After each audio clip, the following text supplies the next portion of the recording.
연휴에 밤잠 설치지 않고 잘 주무셨습니까? 대이동 중에 있는 그 차량 운전하시면서 좀 배려를 하고 천천히 오십시오. 너무 속도 내서 또 오다 보면은 안전사고가 날 수 있으니까 그렇잖아요. 조금 늦게 오더라도 안전하게 오는 것이 낫죠. 다들 무사히 기경하시고 귀가하시기를 바랍니다. 오늘 새벽도 변함없이 하나님 말씀 고린도전서 2장 13절 말씀부터 드리겠습니다. 저는 이 말씀을 드릴 때마다 제일 기쁜 것 같아요. 어느 목사는 헌금하는 시간이 제일 반가운 시간이라고 하는데 나는 반대예요. 하나님 말씀 전하고 서로 은혜 받는 시간이 제일 기쁜 시간인 것 같아요. 자, 13절에 우리가 이것을 알거니와 사람의 지혜에 가르친 말로 아니하고 오직 성령이 가르친 것으로 하니 신령한 것은 신령한 것으로 분별함이니라. 아멘. 사랑하는 우리 세계 만민 여러분, 또 이제 시청하시는 모든 시청자 여러분, 사랑하는 성도 여러분, 정말 하루하루가 천년 같고 천년이 하루 같다는 하나님의 말씀 믿으십니까?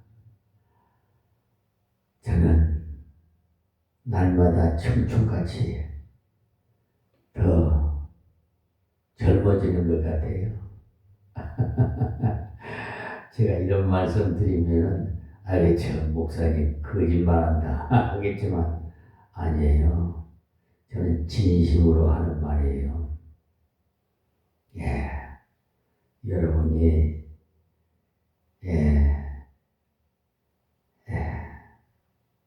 저의 말을 믿든지 안 믿든지 저는 행복한 목사입니다. 왜냐고요? 우리 아버지가 하나님이잖아요. 우리 예수님 다음에 우리가 양자로 인치셨으니까 하나님 아들이잖아요. 여러분 자부심 가지라고요. 이 세상 뭐 좀 쪽방촌에 살고 집 없으면 어때요? 나그네 같은 인생. 하나님께서 은혜로 주신 것들을 알았는데 이것을 왜 말하느냐 하면 바울의 그 서신을 읽어보시면 은혜를 떠나면 아무것도 없어요. 그런 은혜를 깨닫는 것도 사람의 내 머리가 좋아서 공부를 많이 해서가 아니고 하나님의 성령께서 비추어 깨닫게 해주시니까 아는 것이죠. 이 성경 66권은요, 성령에 감동돼서 기록한 책이기 때문에 다시 말해서 성령의 감동으로 하나님의 말씀을 읽어야 깨달을 수가 있어요. 그 깊은 넓이와 높이를 측량할 수 없는 하나님의 은혜를 깨달을 수가 있으니까 그냥 감사밖에 없어요. 우리가 뭘 어떻게 하나님 아버지께 무엇을 어떻게 해드려야 되겠어요? 감사밖에 드릴 거고 우리 아버지 이름을 높여서 찬양해 드리는 것뿐이 없어요. 여러분 돈요? 하나님 돈 없어도 하나님 스스로 계시는 분이에요. 그렇게 궁색하신 아버지가 아니에요. 그런데 왜 헌금을 해야 되느냐?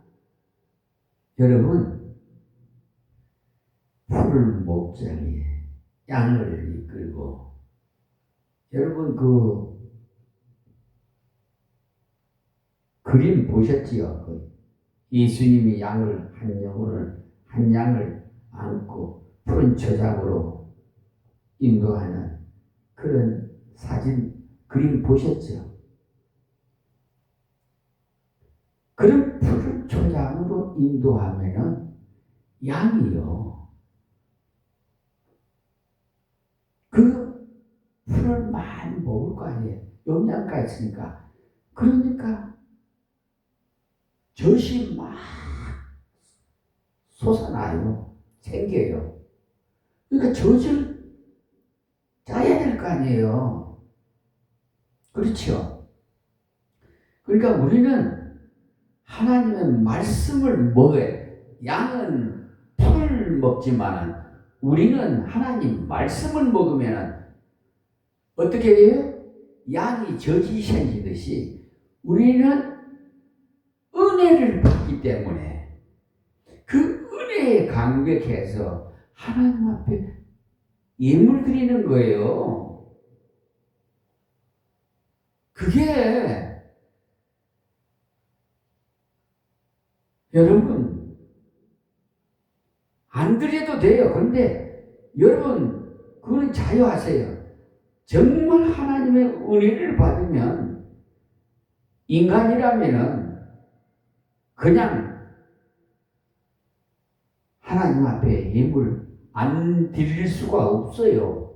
또 하나님께서 말씀하셨으니까 하나님의 법이에요. 멜기세덱이 아브라함이 말이에요. 10의 1조를 드렸잖아요. 여러분, 창세기는 하나님의 법칙이에요. 법. 에? 창조로부터 시작해서. 그러니까 선악과도 따먹지 말라. 따먹는 날에는 정령 죽으리라. 이게 법이란 말이에요. 성경 66권 요약해서 딱 두 가지로 말한다면 하라, 하지 마라. 두 가지예요. 하라는 거 하면 되고 하지 마라 안 하면 되는 것이 그게 순종이에요. 순종이 제사보다 낫다고 했어요. 제사가 뭐예요? 예배 드리는 것보다 낫다. 무슨 얘기인지 이해가 가십니까? 그러니까 하나님께서 10의 1조를 드려라. 그래서 네 족은요 12지파는 11지파는 다 땅을 이렇게 제비 뽑아서 줬어요. 네 족속만 안 줬거든요. 왜? 하나님의 기업. 그러니까 하나님께 드리지는 예물로 네 족은 생활해야 될 거 아니에요. 원리를 아시면은 깨닫게 돼요. 근데 인색하게는 드리지 마세요.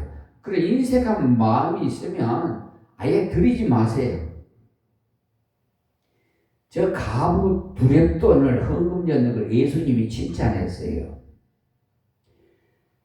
그것은 뭘 말하냐면 내 마음의 자원에서 우러나서 전 재산이에요. 그 가부 두렙돈은.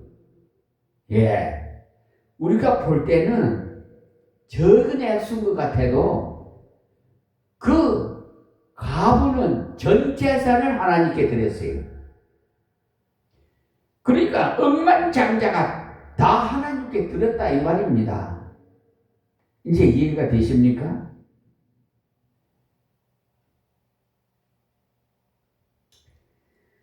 하나님의 은혜를 떠나면 아무것도 없어요.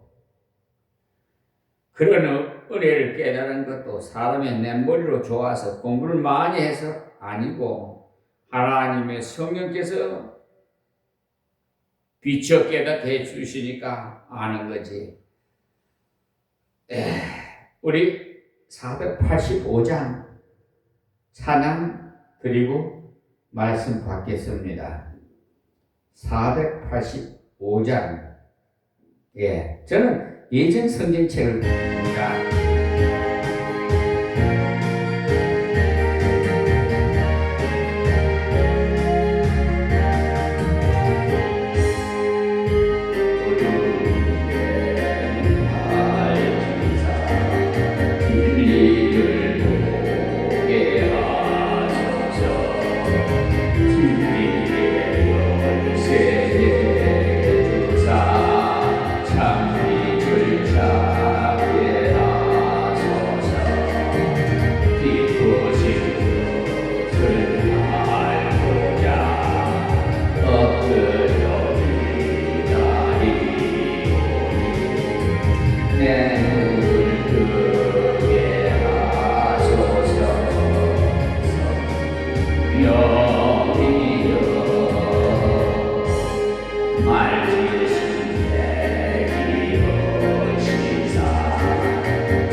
할렐루야.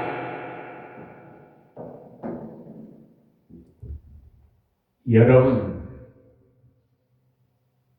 구하라 주실 것이요 찾으라 찾을 것이요 두드리라 열릴 것이라고 말씀하셨어요. 여러분이 무엇이 필요하십니까? 여러분의 유익을 위해서 정력에 쓰려고 구하는 것은 NO. 아시겠죠? 그럼 무슨 말씀인지 알겠죠? 하나님께서 물질을 주시면 어떻게 하나님을 위해서 쓰겠습니다. 저 이방인들에게도 이 물질을 사용해서 주님 앞으로 인도하게 하게 쓰겠습니다. 하나님의 사업을 위해서 쓰겠습니다. 이런 기도를 해야 하나님께서 들어주신다 이 말씀이에요. 무턱대고 물질 주시옵소서 돈만 많이 가지고 어떻게 해요? 방탕자가 돼요. 나쁜 짓거리를 해. 성추행이나 하고 도박이나 하고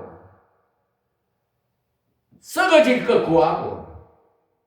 그러니까 하나님 안 주시는 거야. 어린애가 칼을 달라면 주겠어요?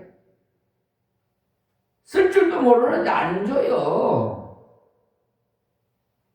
그러니까 적은 것을 맡겨서 잘 활용하는 사람에게, 충성하는 사람에게 큰 일도 맡겨요.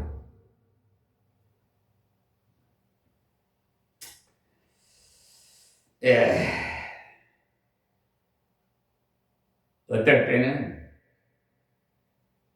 하나님의 뜻을 알고자 기도하고 연구하고 또다시 기도할 때 하나님께서 번쩍 불같이 깨닫게 하시는데, 그때는 이것이 그 뜻이구나. 이것을 알게 될 때 감격으로 감사가 나도 모르게 나와요. 예수님이 부활하신 다음에 예루살렘에서 엠마오로 피신하는 제자들과 예수님을 같이 동행했는데, 그들이 걱정을 하면서 갔는데 왜 걱정했습니까? 예수님이 돌아가신 지 3일째인데 무덤에 갔던 여자들이 예수님이 살아나셨다고 하는데 믿어지지가 않았어요. 여자들이라서 센티해져서 예수님이 스님 하다 보니까 허연 무엇을 보았나 보다 하고는 생각해서 여자들의 말을 믿을 수 없다 해서, 또 예루살렘에 있다가는 언제 잡혀갈지 모른다 싶어서 엠마오로 피신해서 살아야겠다 하고는 두 사람이 중얼중얼거리면서 갔어요. 우리는 예수님이 많은 능력을 행하심으로 대단한 분으로 알았는데 십자가에 죽으시다니, 이런저런 말을 주고받으며 가는데 예수님이 옆에 슬쩍 오셔서 당신들이 지금 무슨 이야기들을 하십니까? 라고 물으니까 그들이 정색을 하고는, 여보시오, 당시 예루살렘에 일어난 그 큰 사건도 모르? 라고 하면서 오히려 주님을 책망한 격이 되었어요.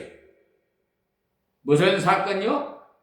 나사렛 예수란 분이 굉장히 큰 선지자인 줄 알았는데 십자가에 죽었어.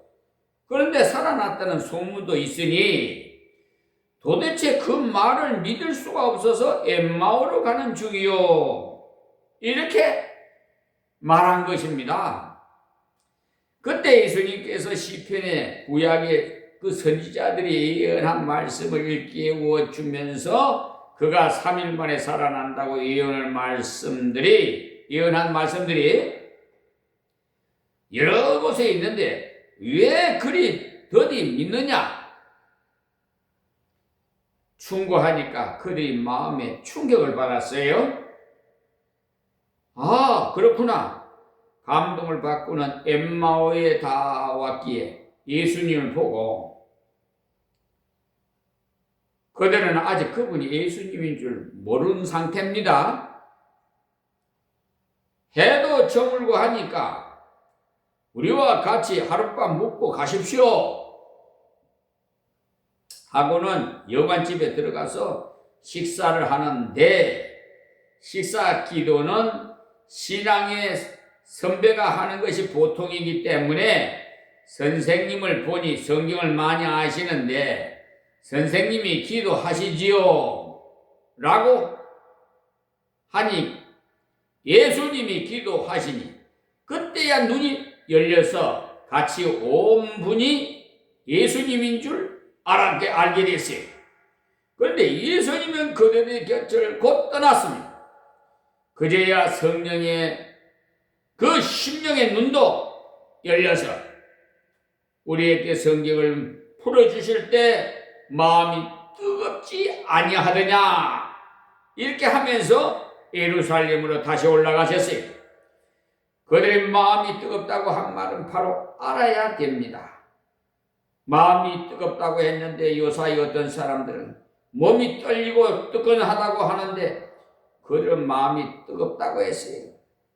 마음이 뜨겁다는 것은 하나님의 말씀을 들을 때 그 말씀이 바로 그 뜻이구나, 감사하도다, 말씀과 현실을 함께 볼 수 있는 마음에 감동되는, 그것이 바로 마음이 뜨거운 것입니다. 우리가 이것을 알거니와 사람이 가르친 지혜의 말로 아니하고 오직 성령이 가르친 것으로 하니 신령한 것은 신령한 것으로 분별하느니라.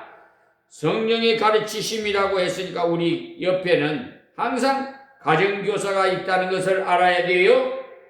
성령만이 참 가정교사입니다. 가정교사라는 것은 개인적인 수준에 맞춰서 가르쳐주는 사람 아닙니까? 학교 선생님은 중간 수준으로 전도를 맞춰 나가요. 진도를. 그러니까 학생들이 진도를 가르쳐 나간단 말이에요. 그러나 가정교사는 개인적인 수준에 맞춰서 가르쳐 나가요. 지지나일 경우 계속해서 가르쳐야 하죠. 지쳐있는 아이에게는. 그러니까 공부가 좀 뒤떨어진 사람, 학생에게는 계속 가르쳐야 돼요.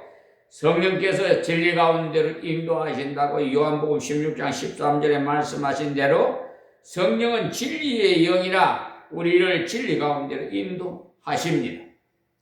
오직 성령의 가르치신 것으로 하니, 그러니 바울사도가 생활 속에서 이것도 은혜요 저것도 은혜임을 깨달을 수 있었던 것은 성령께서 가르쳐 주시기 때문이라는 겁니다. 우리가 이 성령님의 가르치심을 받으려면 기록된 말씀을 열심히 읽어야 돼요. 왜냐하면 성경은 말씀하시기를 성령의 검, 곧 하나님의 말씀을 가지라고 했기 때문입니다. 성령의 검이라는 성령이 쓰시는 도구란 말인데 성경을 열심히 읽지 아니하면 성령이 역사하실 여지가 없기 때문에 곤란합니다. 바울이 다메섹에서 예수님을 만나기 전에는 예수 믿는 사람 잡아 죽이는 일을 전문적으로 한 사람입니다.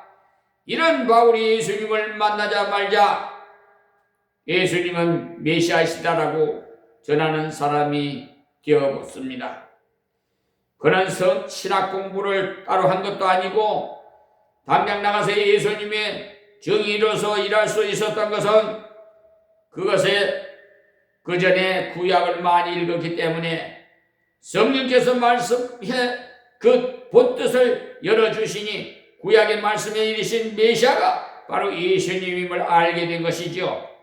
성령의 말씀을 가르쳐 주시니 그대로 확 열린 겁니다.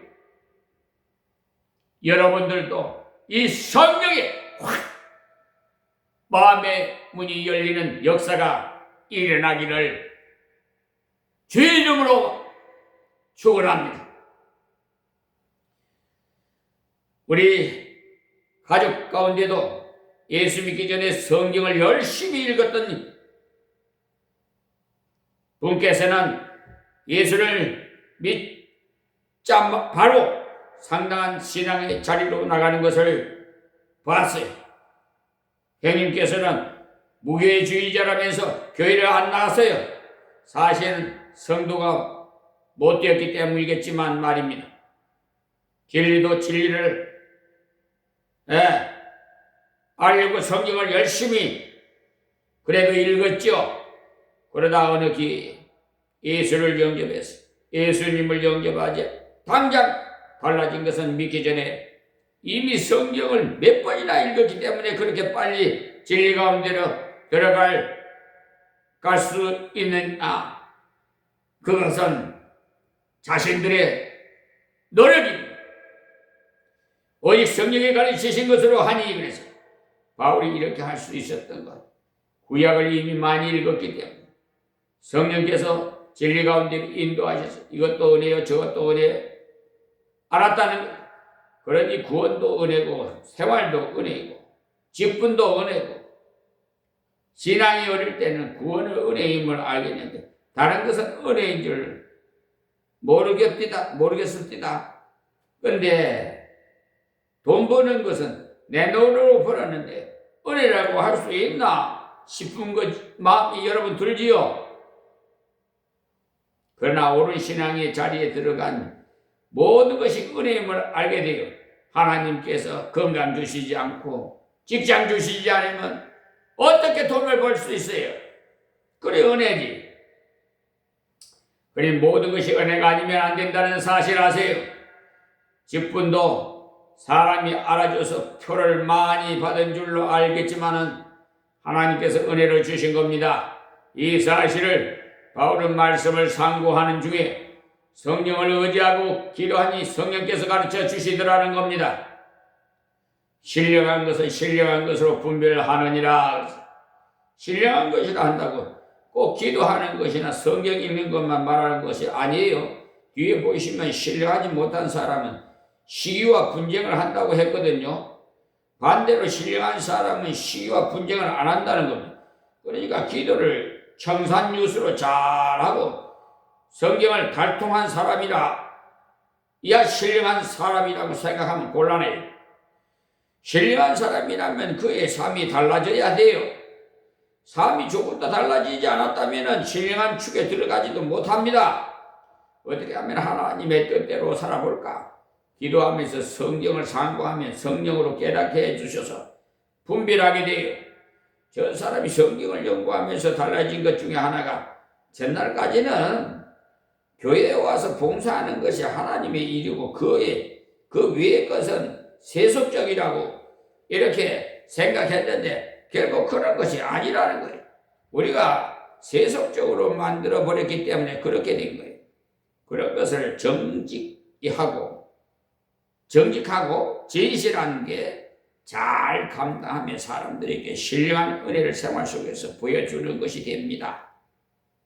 예수 믿는 사람 정직해야 돼요. 그러니까 거짓말 입만 벌리면 거짓말하는 사람 나 진짜 이 가마 와가지고요 내 놀랬어요. 저 다방하는 어떤 여인인데 금방 탈로 날 것도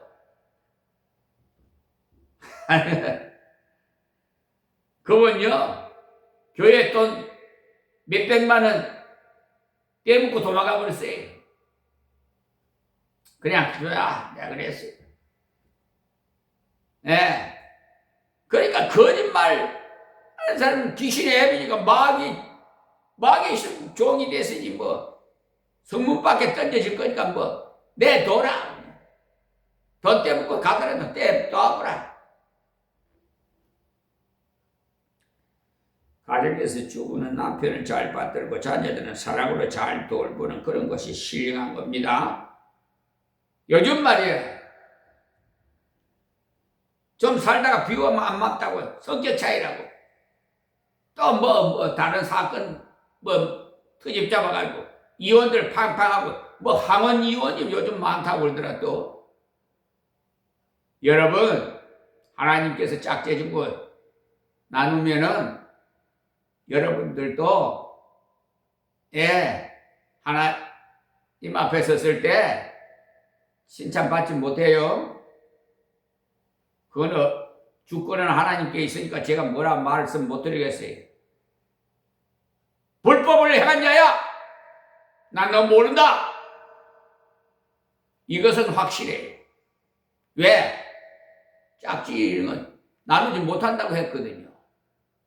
나눴으니까 이혼했으니까 불법이지.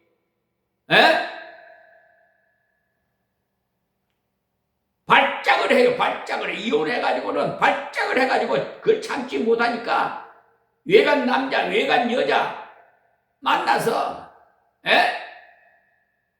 근신 생활도 못해요. 죄만 짓고 다녀요. 남 가정에 파탄만 시키고요.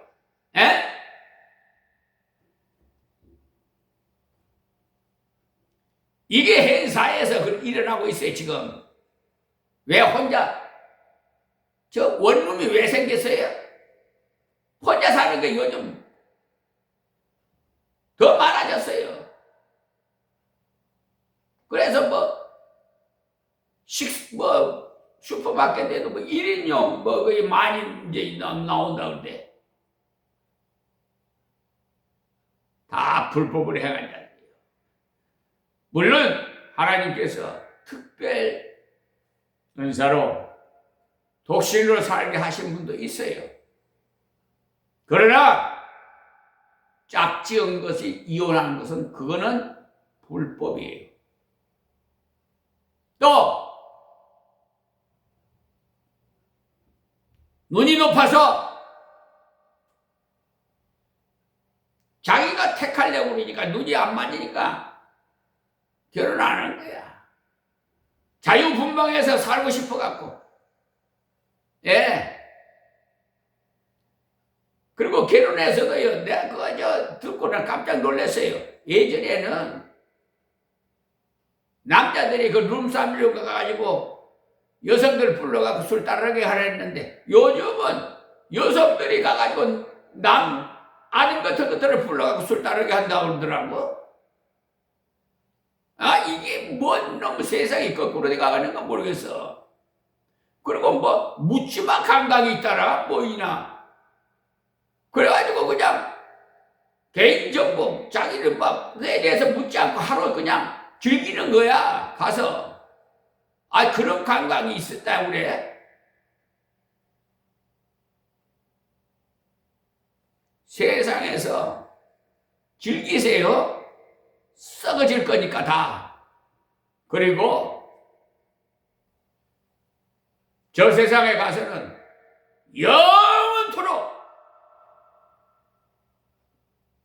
굳어지도 죽지 않는, 죽고 싶어도 못 죽어요.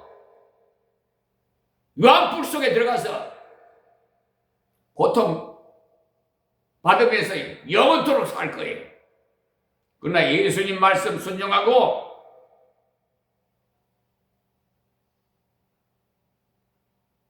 하나님을 기쁘시게 드리며 감사하는 생활을 하시는 분들은 하나님, 우리 예수님이 거처를 마련하러 갔다고 갔잖아요. 구름 타고 500명 군중 앞에서 구름 타고 올라가시면서 뭐라고 그랬어요? 너희들 꼼짝 말고 여기 있으라. 내가 가서 보혜사 성령을 보내주마. 근데 말 들었어요? 예수님 말도 안 들어. 그런데 목사 말 듣겠어요? 예? 500명 중에서 120명만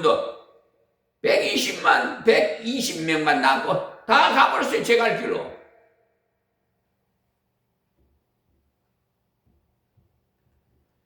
예.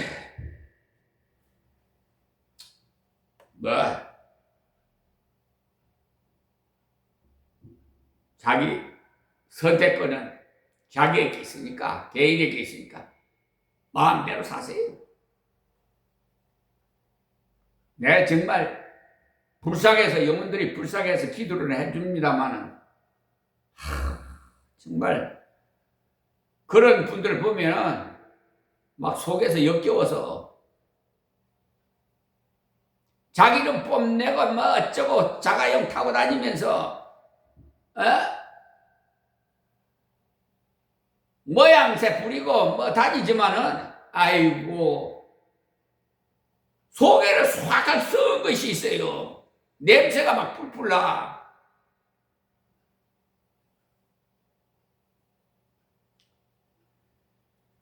정숙해야지. 현모양처하게 살라고 해야지. 남편이 주같이 섬기고 아내를 내 몸같이 사랑해야지. 그냥 가정이 말이야. 하나님이 짝지어주면 지 맘대로 그냥. 하나님 어디 있어?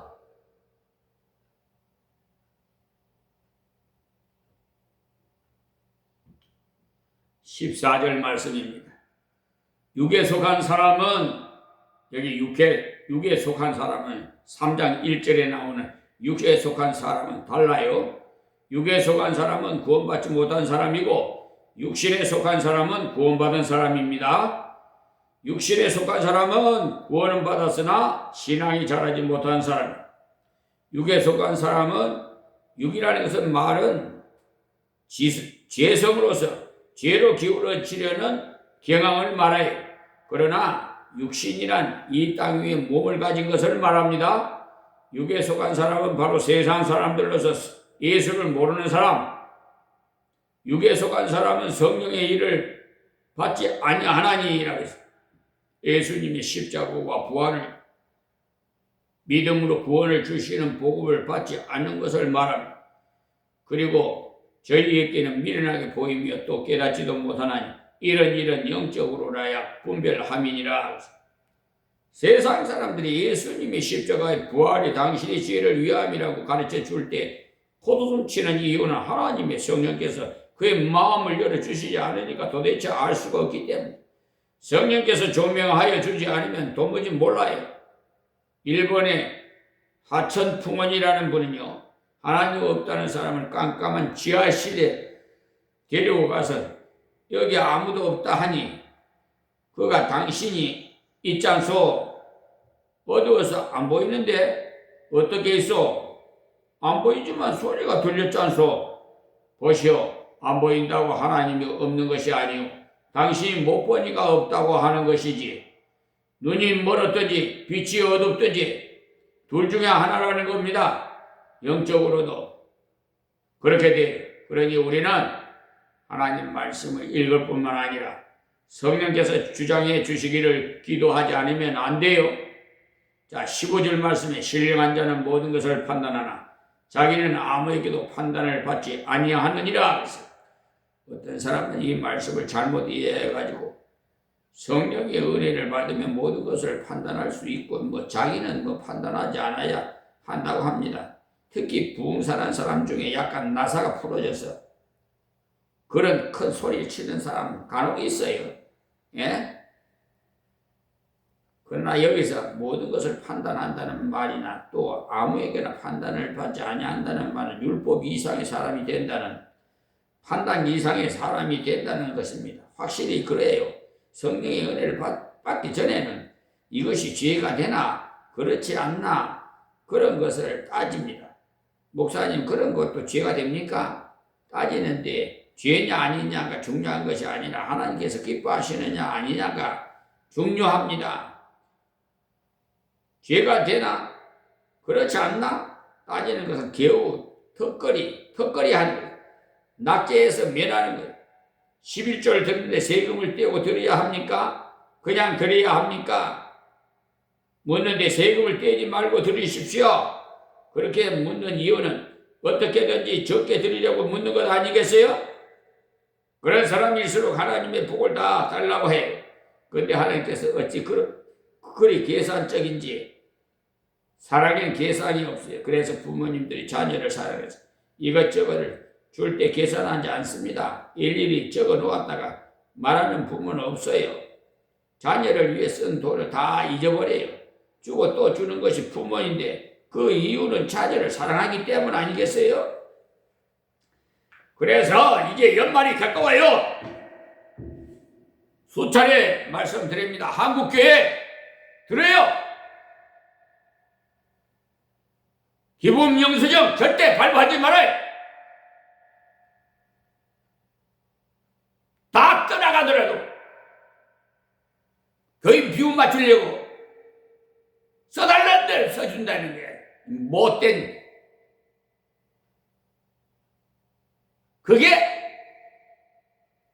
하나님의 종이야? 못된 것들. 우리 딸이 그래요. 증인이 있어. 아니, 아버지가 들어가지고 성교비를 한 달에 10만 원씩 보내더라고. 이게 한 20년 전의 얘기입니다. 10만 원씩 보내서 기부금 영수증 끊으러 왔기에 120만 원 끊어줬더니 아버지가 돼가지고 이렇게 해주려고 다시는 아버지한테 안 온다고 연을 끊어버렸어요. 에? 이런 못된 한국교회 때문에 우리 딸하고도 연이 끊어졌어요. 그 기부금 영수증 받아서 세금 공개하면 온전한 예금이 안 됩니다. 하나님 앞에 드린 예물이 온전한 예물이 안 돼요. 좀 깨달으시라고. 계산이 안 나옵니까? 저는 경제학을 공부해서 아는데 절대로 그거 끊어주면 안 돼요. 그거부터는 알째 안 끊어져요.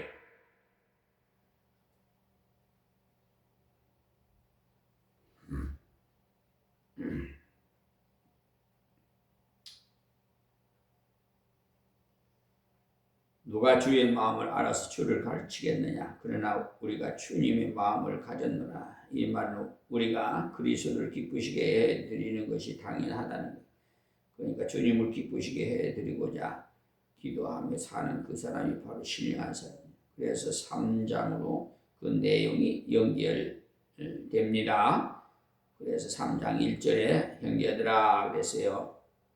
바울 사도 자기가 고린도 성도에게 형제들아 나는 이렇게 걸어왔다. 그러니 너희들도 나와 같이 되어라. 이 말을 하는 거예요. 내가 이렇게 살아보니 후회가 없다. 내가 이렇게 살아보니 가장 값어치 있다. 그러니 너희들도 이렇게 살아라 하면서 형제들아 신령한 자들을 대함같이 해라고 한 것입니다. 그런데 이 신령한 자가 바로 바울처럼 성령의 충만함을 받고 성령의 감동으로 걸어가는 사람을 말합니다. 생활 속에서 하나님의 은혜를 깨달아서 은혜 가운데 걸어가는 사람을 말하는데 너희에게 말할 수 없어서 했는데 왜냐? 수준 미달이기에 말할 수가 없다는 겁니다. 육신에 속한 자, 곧 그리스도 안에서 어린 아이들을 대함과 같이 하노라. 앞에 육에 속한 자는 구원받지 못한 자이고 이 사람은 육신에 그러니까 속한 자의 아직 신앙이 어린 사람을 말하는 겁니다. 여러분이 알아야 하는 것은 이제 예수 믿는 형제는 막 태어난 어린 아이와 같다는 것을 아십시오. 예수 믿지 말자 초특급으로 무엇이 되려고 하는 사람이 있는데 그렇게 안 돼요. 예수 믿자 말자 그렇게 안 됩니다. 아직 어린 아이라 자라나야 되지. 아니 그냥 놓자마자 아기가 그냥 성인이 됩니까? 말씀과 기도와 봉사와 여러 가지로 자라야 신령한 자가 되지요. 육신에 속한 자라는 건 육신적인 것에 얽매여 산다는 것. 그는 구원받은 자이면 틀림이 없는데 그의 삶은 세상 사람과 조금도 다르지 않다는 것. 그런 사람도 결코 탈락되지는 않습니다. 이런 사람을 이해할 수 있어야 교회 안에 함부로 판단하지 않고 또 함부로 정죄하지 않습니다. 저런 인간도 천국 가는가 식으로 말하지 마세요.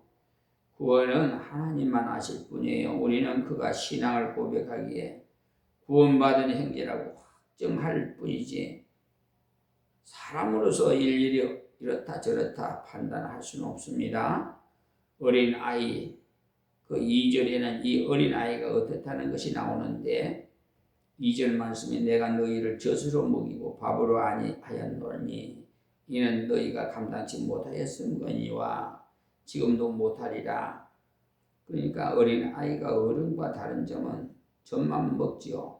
히브리서 5장에 보면 이와 비슷한 말씀이 나오는데 한번 봅시다. 전에 들은 말씀일지 모르겠습니다만 또 배워야 남에게 가르쳐 줄 수 있기 때문에 히브리서 5장 11절에 보시면 멜기세덱에 관해서는 우리가 할 말이 많으나 너희의 듣는 것이 둔하므로 해석하기 어려우니라.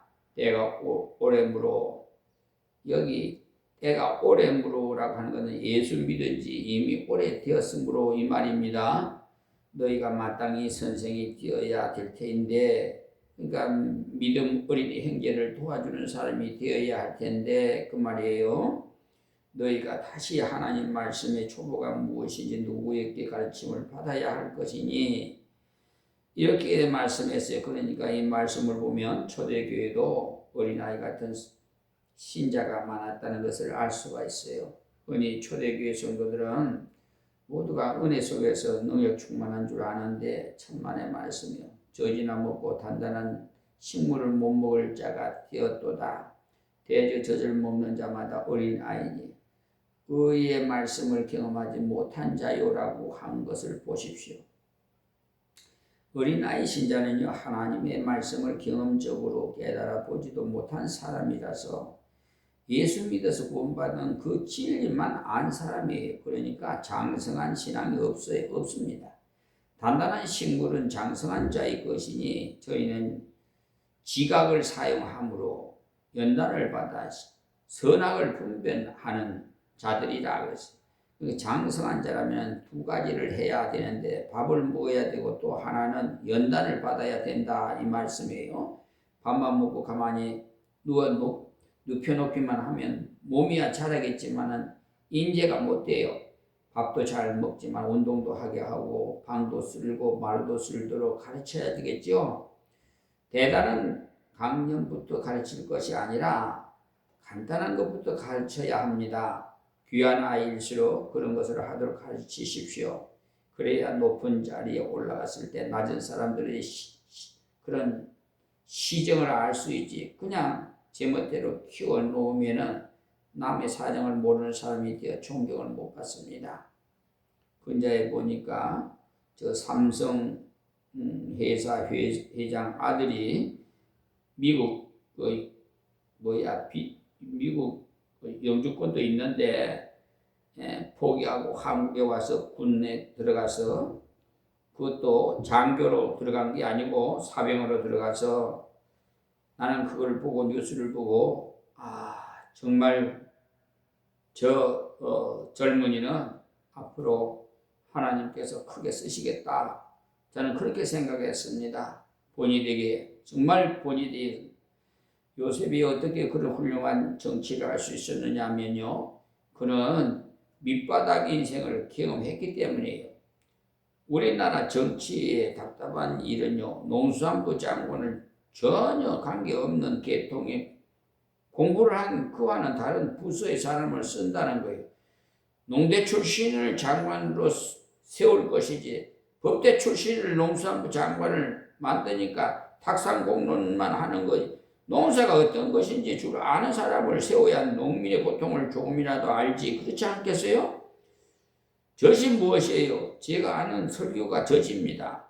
설교만 듣고 신앙생활을 하려는 사람은 어떤 신앙에서 벗어나기가 그러니까 어린 신앙에서 벗어나기가 어려워요. 설교 잘하는 사람이 있어야 잘하고 그렇지 않으면 제자리에 맴돌 것 아니겠습니까 여러분? 그런 사람을 가는 대로 가는 사람이에요. 어린아이일수록 데리고 가는 대로 갑니다. 젖이라는 것이 바로 엄마가 음식을 먹어서 다 소화한 것을 어린아이가 그냥 쉽게 소화시킬 수 있도록 먹여주는 것 아닙니까? 목사님이 연구하고 기도하고 예화도 만들고 양념도 쳐서 쉽도록 설교하는 것만 들으면 어린아이의 신앙에서 벗어나기 어려워요. 성경 말씀을 그대로 전하면 꾸벅꾸벅 졸던 사람도 예화는 잘 듣더군요. 그것이 바로 젖을 좋아하는 근성이라서 여러분이 신앙이 장성하면은요. 목사님이 왜 예화를 저렇게 많이 들지? 짜증이 날 거입니다. 진국이면 좋겠는데 말이에요. 마음에 불만스러울 거예요. 하나님 말씀을 자기가 직접 읽으십시오. 여러분이 가족에서 성경을 전혀 읽지 않으면요. 제가 아무리 설교를 잘해도 여러분은 항상 어린아이에 불과한 것입니다. 먹고는 놀고 그것밖에 못할 겁니다. 그러나 교회에서 말씀을 잘 듣고 또 집에서 말씀을 읽고 깨달으면 일하는 사람이 돼요. 남을 도와주는 사람이 되고 왜냐? 자기가 읽어보니까 깨달음이 오거든요. 처음에는 무슨 뜻인지 모르다가 언제부턴가 성경을 읽으니까 하나님의 뜻이 무엇인지 깨달아졌기 때문에 너무나 감사하거든요. 그래서 자기의 경험을 들어주면서 어린 형제를 구원하고 잘 받아들여요. 누가 제일 잘 가르치는지 아십니까? 대가 쓸게요. 사실은 금방 배운 사람이 제일 잘 가르쳐요. 저는 음악에 음치다시피 했는데 억지로 배우니까 얼마나 어렵던지 제가 어렵게 배웠기 때문에 저는 아주 쉽게 잘 가르쳐요. 근데 우리 사모가 제 갈 길로 갔습니다만은 참 개척해 목사 엄치가 돼가 찬송도 제대로 못 부르니까 목사가 돼가지고 찬송도 못 부른다고 막 옆에서 아유 그냥 핀잔을 주는데 그래서 그냥 하나님께 그냥 울면서 기도했어요. 아버지 나 찬송 좀 잘 부르게 좀 음치 좀 고쳐달라고 막 기도를 때를 썼어요. 그랬더니 얼마나 조금 전에도 찬송 여러분 들어보셨죠? 저희 노예에서요 한 번은 우리 교회에서 노예를 했는데 제가 찬송을 하고 있었는데 노예원들이 뭐 들어오면서 그랬대 어디 복음 가수가 와서 찬송을 하나 했대요. 들어와 보니까 담임 목사님이 찬송을 하고 있으니까 그렇게 밖에서 들으니까 복음 가수가 찬송한 것 같더라고요. 아예 제 자랑 아닙니다. 그냥 그 사실만 말씀드리는 거니까 성경도 이런 사람이 잘 가르치는 사람이 언어를 잘 알고 무슨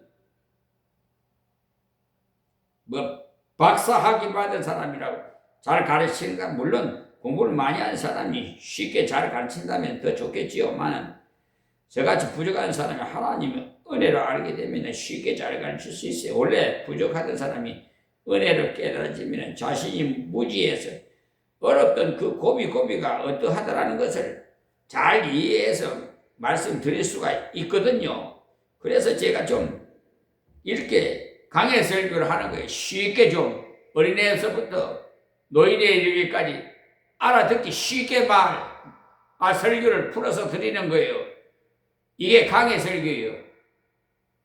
뭐 6대역, 뭐 5대역, 뭐 각국 말 써가지고 히브리어, 헬라 뭐 써가지고 뭐 설교한다고 여러분 다 알 수 있어요? 그런 걸 강조들 하는 목사들이 있는데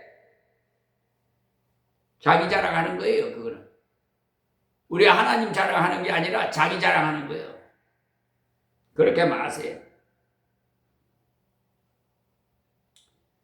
처음부터 많이 읽겠다고 작정하지 마시고 하루에 3장씩 읽어야지. 그 정도 어려운 사람은요 1장씩이라도 읽으시고 그래야 계속 읽을 수 있지. 한꺼번에 뭐 20장씩 읽겠다고 작정하면은 실천하기 어려워요. 연초 되면은 뭐 작심삼일이란 말 있죠.